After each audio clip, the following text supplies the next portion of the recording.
Chapter 8 To Love the Gods.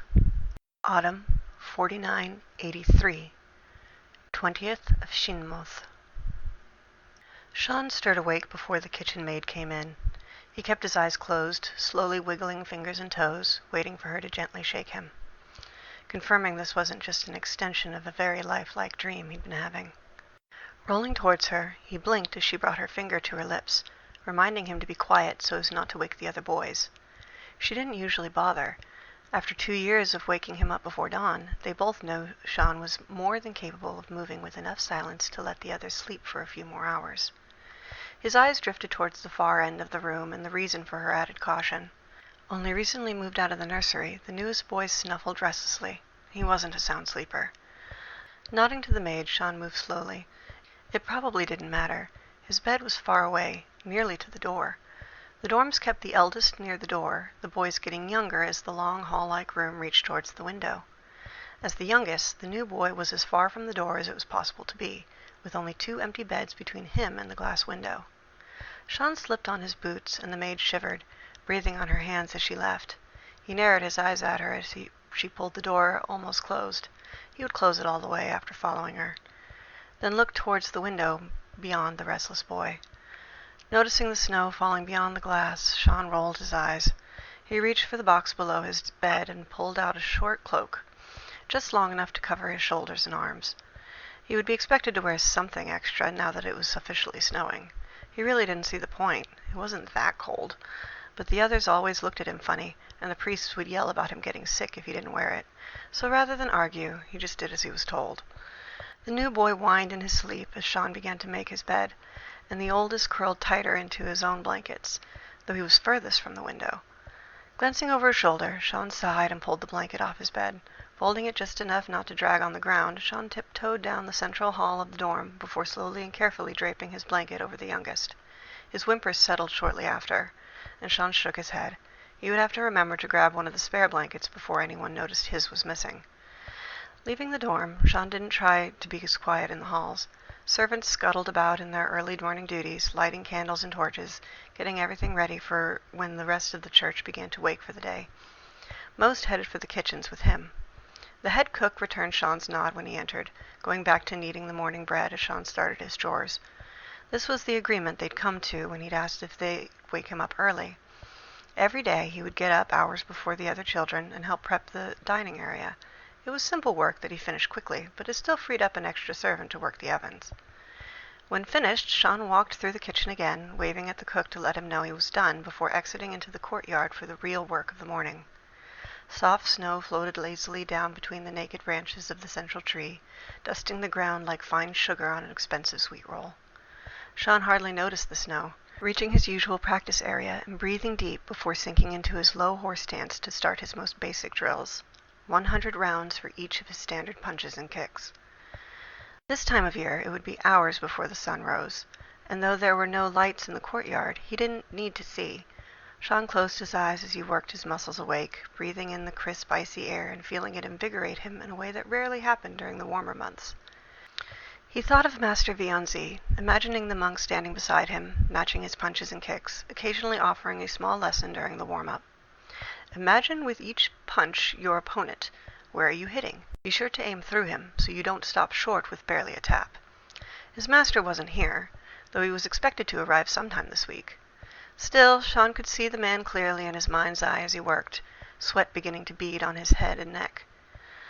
He moved from the simple drills into his kata, working through the fighting forms and taking his teacher's past advice, picturing his opponent with each strike. He tried not to let his mind wander as his muscles moved almost on their own. Over 2 years of going through the same motions every day had made them automatic, and he found he needed to focus harder now than when he'd first learned them to stay in the moment. His birthday was only a few months away. It would be the last he spent in the church. No! Focus!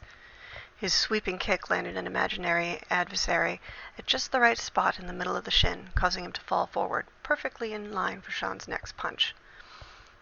On the spring equinox, he would take the test to join the temple. Everything else depended on that. Focus! Sean let slip a growl of frustration at himself, finishing his kata and starting the same again. He wouldn't move on to the next until he could maintain his concentration through this one. Only one season until the rest of his life, whatever that would be. The snow was distracting him. It marked the start of winter better than the calendar, and Sean stopped his kata, breathing deep and looking into the sky.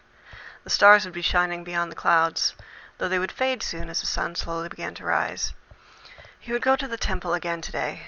While the others tried to impress the Weavers' Guild in the hopes of getting an apprenticeship with one of the trades after reaching maturity, he would pray. Though if that actually helped, he didn't know. Was he making the right choice? Should he instead focus on something more practical, or something he knew he had skill in? Gavin seemed to think Sean could make it as an artist at one of the Bard's colleges. Shaking his head, Sean resumed his stance, taking an extra moment to breathe deep, in through his nose, then out his pursed lips. He had been slated for the temple. Everyone said so. But more than that, he wanted it. Something deep in his chest cried out with a need to serve, to fight. He started his kata again. Vianzi found Sean in the temple of Hengeist's chapel. Though the most decorative of the rooms in the temple, even it was considered utilitarian compared to the worship halls of Solai and most of the other gods. Stone walls were lined with alternating windows and niches, containing scale statues of famous chosen of Hengeist, leading to the central altar with its blue and silver tapestry of an upright sword. Pews on each side were separated by a simple blue carpet leading down the middle towards the altar, and the stairs near the entrance led to the balcony where the officers would attend the weekly sermon. Unsurprisingly, the chapel was nearly empty, with only 2 priests touching statues in shining silver. 2 young paladins stood guard at the rear entrance, and Sean sat alone in one of the central pews, head bowed. The knight nodded silently to Vianzi as he entered, and made his way down the main aisle to pay his respects at the altar, and the nearest priest rushed forward to grant the monk a quick blessing before he made his way towards Sean. Sidling into the boy's pew, Vianzi saw Sean didn't have his head down in prayer. Instead, his ever-present journal was spread across his knees as he drew. Vianzi snuck a peek at the drawing. It was more elaborate than anything Sean usually drew. He had already finished a decorative border that consisted of each of the knights lining the walls, and was just putting in the finishing details of the man in the center, the god himself, Hengeist. "You didn't want to join the others at the Weavers?" Vianzi spoke softly, not quite a whisper, but not loud enough to disturb the chapel's peace. With his characteristic silence, Sean merely shrugged and nodded to confirm the observation. "I'm sorry I didn't make it in time for morning exercises. After a few months away, I'm sure you're eager to continue your lessons?" Vianzi's most recent journey had kept him away far longer than any of his previous missions. He had warned Sean that would be the case. He'd left the province to return to his monastery for a time. No new evidence had surfaced of possible warlocks operating in Clearhelm. Whomever they were, and whatever they were doing, they were able to stay hidden for years at a time. Though the silence eased the worries of many, it made Vianzi all the more anxious. As months and then years passed without a whisper from those who had kidnapped the village sorcerers, Vianzi found that his greatest comfort wasn't in spending this unexpected downtime in one place with his companions, but in his training with Sean. Branston made the observation that Sean seemed to be opening up to Vianzi in a way the cleric hadn't seen before. Vianzi disagreed. The longer he spent with the strangely silent and stoic boy, the more Vianzi realized that Sean wasn't as closed off as Father Branston's statement implied. Most people just didn't know how to approach him or translate his silent cues. In answer to Vianzi's question, Sean looked up from his drawing, meeting the monk's eyes and nodding resolutely. Vianzi didn't bother to hide his smile and returned the nod, watching as Sean returned to his drawing. He could appreciate the simplicity of the boy's communication. It wasn't so much that he didn't want to talk at all, just that he didn't see the point in answering verbally when it wasn't necessary. All you had to do to get him to talk was ask a question that needed words to answer. Why Hengeist? The light scratching of a pencil on paper stopped, and the chapel rang with the silence of it at its absence. He protects. Sean's voice was a soft whisper in the stillness of the worship hall. Everyone is worth protecting, and it's the duty of those who can fight to protect those who can't. He looked up, focusing on the tapestry in the central altar. He faltered for a moment. "I want to be like that. Like him." "You don't have to be a paladin to do that," Vianzi said. He hadn't tried to convince Sean to abandon his goal and join him, though often he wanted to. But whenever he thought to try, he would see that look in the boy's blue eyes, the intensity and longing, and Vianzi's voice would die in his throat. Sean didn't look away from the tapestry. But the chapel doors opened, and Sean turned with Vianzi to see who had entered. Another young boy, no older than Sean, entered with his parents. They were obviously noble, their clothing in the height of fashion and well made of expensive fabric. His father passed the boy something, and he walked alone down the central aisle. He met Sean's gaze for a moment, and the two exchanged a nod before he continued towards the altar, where he made his offering and received a blessing before turning to leave again. "A friend of yours?" Vianzi asked once the doors had closed behind the family. Sean shook his head, going back to his drawing. Vianzi tapped him on the shoulder and arched a questioning eyebrow at Sean when he looked up. Sean shrugged. "He comes in almost every time I'm here, makes a large offering, and leaves." He sighed and looked towards the altar again. "He wants to be a paladin, but you can't buy your way into the order." "Hengeist accepts all willing and able to serve," Vianzi quoted, though the priests left out the fact that not just anyone was able, even if they could fight. "You were going to say something else," the monk prompted, before your friend so rudely interrupted. Sean narrowed his eyes, moving his pencil away from the nearly complete drawing and tapping it absently on the opposite page. "I don't know," he finally said. "I've tried to describe it, but I can't find the words." He looked back to his drawing, starting again but continuing to speak as he did. "I feel like this is what I'm supposed to do, like there's something inside me that reaches out for it. Whenever I try to imagine myself older, I'm always a paladin, serving the people and fighting evil. I've drawn this picture of myself, and I can't erase it. It just feels right." He took a moment to finish his drawing, paying close attention to each detail, going back and adding shading and texture so the art seemed to come alive in a way even the statues couldn't achieve with their added dimension. "Paladins," Sean muttered, finally setting his pencil down. "They're never alone. Hengeist is always with them, even in the darkest times and most dire situations. The gods love us. They made us. But only the paladins and clerics ever truly feel it." Vianzi felt suddenly guilty. He'd taken many missions from both the temple and the church while staying in Clearhelm, so he spent as much time out of the city as in it. The boy never seemed to begrudge him. He appeared to enjoy the stories and lessons Vianzi would bring back with him. Sean often spent time alone, but the monk had thought it was of his own choosing, preferring to read or draw than play with the others of his age. But had he been lonely all this time? "You would hardly be alone at the monastery. It's fairly bursting with monks who share your passions and interests in the art." But Sean was shaking his head, slowly working the finished page out of his journal so as not to rip it. "It's not the same. People are annoying. They always want to talk to you while you're busy. They get upset when you don't answer right away or with what they want to hear. Even some of the gods would want me to change, to better fit what they teach, just like people. But Hengeist, I already believe what he teaches. It just fits." He ran his fingers over the drawing, and that small smile Vianzi loved so much colored his features. Discipline, service, honor. He wouldn't be uncomfortable. If I could reach out and touch him, he wouldn't pull away. His smile faded, and Sean shook his head as if to dismiss that particular thought. "Hey," Vianzi reached over, patting Sean's hand. The boy's skin was cold, not unusual considering the weather, but made strange in the heated chapel. He could feel his own warmth being pulled away from his hand, as though he were touching cool stone and not skin. But he didn't pull away. "Why don't we learn something fun and impressive today?" Sean looked up sharply, his eyes wide and eager. Then, with sudden concentration, he arched a black eyebrow at the monk, who had to stifle a chuckle, saying, "It's rather inefficient to have to climb back to your feet if you fall down, and downright deadly in battle. But there's a nifty little technique you can use to jump from your back to your feet in an instant." He stood as he spoke, and Sean jumped up after him, still a child despite the earlier seriousness. Exiting the pew, Vianzi bowed respectfully to the altar. Sean shuffled past him, walking to the altar and laying his drawing down reverently as his own offering. The orphan boy might not be able to make the same grand donations as the noble could, but apparently even he chose to give what he could.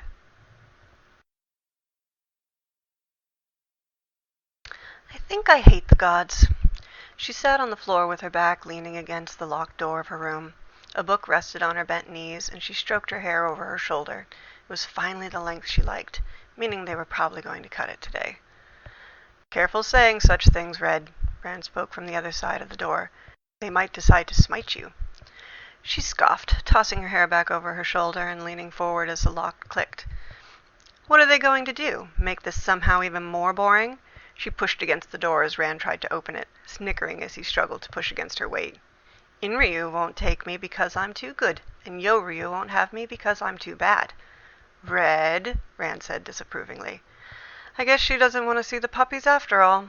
Brom's voice. She could practically feel his shrug, and she scrambled forward on her hands and knees, letting the book, Gods of Dragons and Men, tumble to the floor. She jumped to her feet with a little hop, spinning towards the open door and causing her dress to swirl around her knees. She had them? How many? She bounced on the balls of her feet, clutching her curled fingers to her lips and barely contained excitement. Rand chuckled, holding the door open while Brom made a sweeping gesture towards the hall. After you, Firewyrm. With that, she ran past them both and down the underground passageway. She managed to force herself to slow before passing the first open door, with its tables filled with bottles of glowing liquid and colorful stones. The Archmage looked up from his massive tome to watch her as she passed. She waved at him, giggling as Brom and Rand stuttered their apologies to him, also rushing past to keep up with her. The next few doors were closed, but from the last came the shuffling of many-pawed feet and the quiet mews and yips of her treasures. She smiled at each of them, but was pulled inevitably towards the only open cage and the other Archmage blocking her view of it.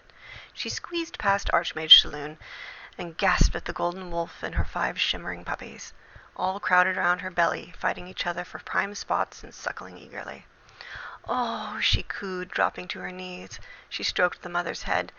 You did such a good job. They're so cute.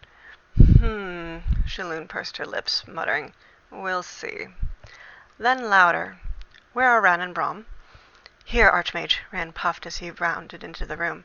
The Firewyrm is not to be left alone, she snapped at them while the Firewyrm in question scratched the golden wolf's chin.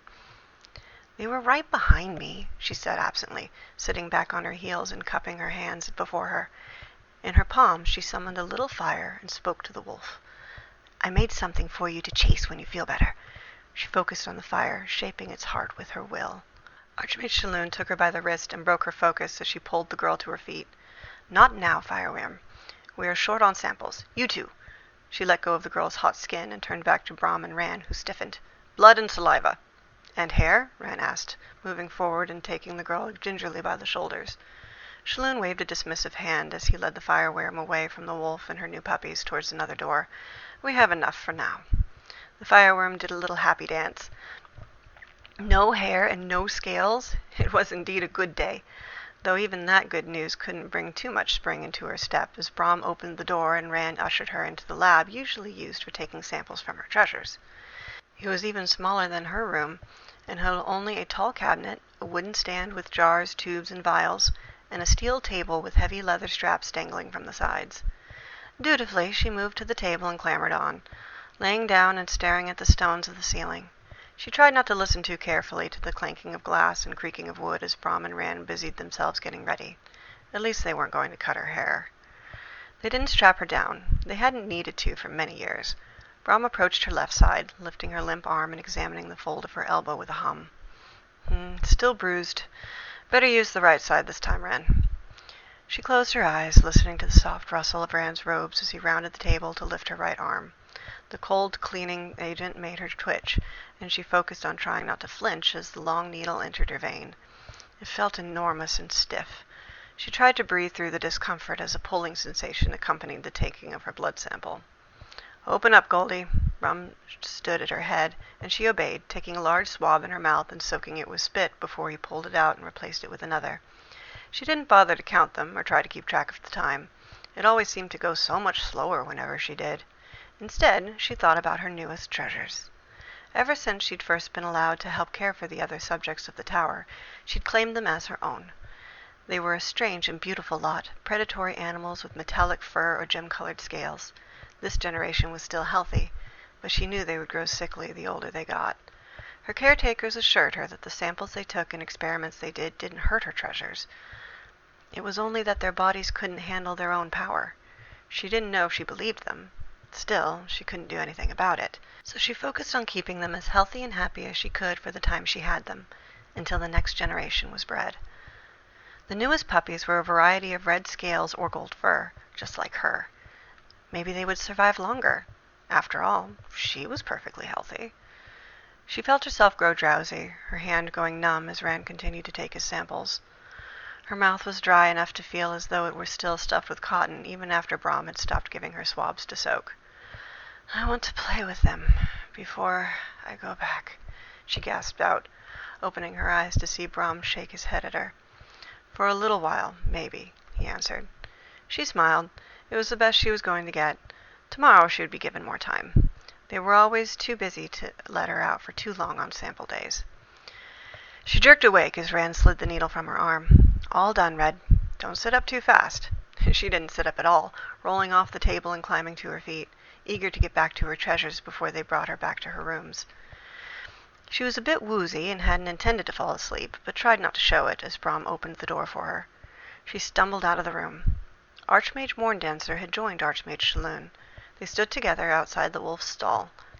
"Useless," Morndancer muttered, a puppy with red scales but glints of gold hair between them, held in one hand.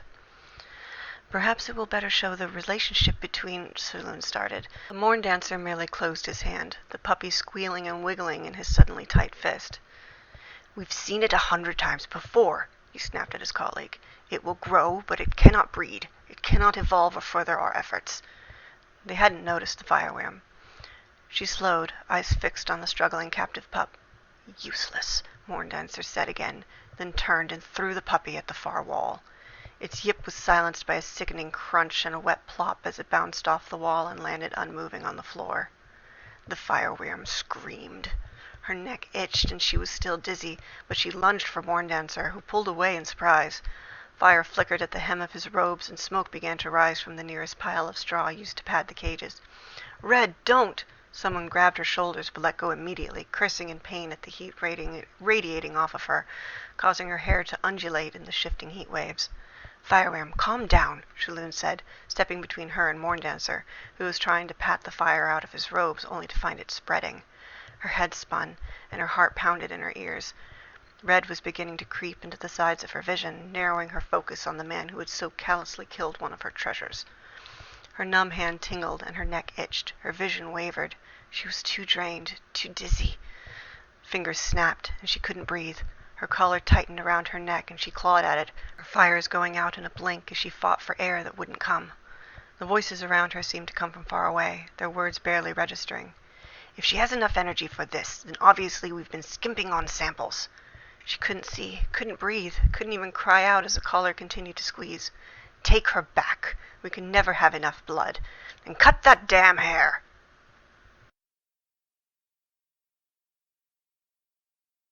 Her head hurt. She squeezed her eyes shut tighter, but that only made the pounding worse.